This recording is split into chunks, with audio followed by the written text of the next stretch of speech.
السلام علیکم کہنے سے متعلق احکامات۔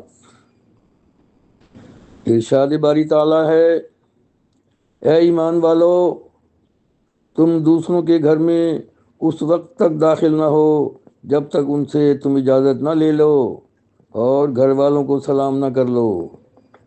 سورہ نور آیت 27۔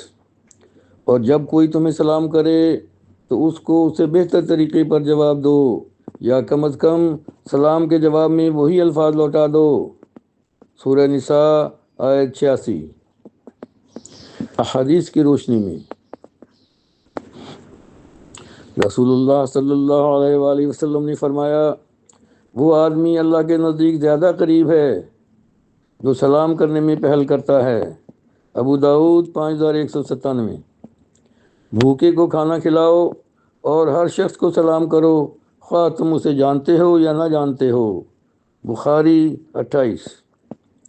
جب تم گھر میں داخل ہو تو گھر والوں کو سلام کرو، اور جب تم گھر سے باہر جاؤ تو گھر والوں کو سلام کر کے رخصت ہو۔ بحیقی 4651۔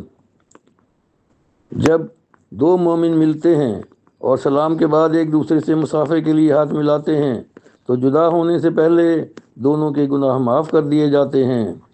ابو داؤد 5212، ترمذی 2727۔ السلام علیکم کہنے والے کو 10 نیکیاں ملتی ہیں۔ السلام علیکم ورحمۃ اللہ کہنے والے کو 20 نیکیاں، اور السلام علیکم ورحمۃ اللہ وبرکاتہ کہنے والے کو 30 نیکیاں ملتی ہیں۔ ابو داؤد 5195۔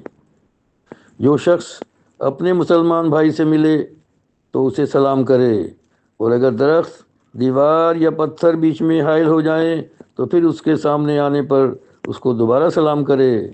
ابو داؤد 4332۔ رسول اللہ صلی اللہ علیہ وآلہ وسلم جب ممبر پر چڑھتے تو حاضرین کو سلام کرتے۔ ابن ماجہ 1109۔ چھوٹا بڑے کو سلام کرے، گزرنے والا بیٹھے ہوئے کو، اور چھوٹی جماعت بڑی جماعت کو پہلے سلام کرے۔ بخاری 6233۔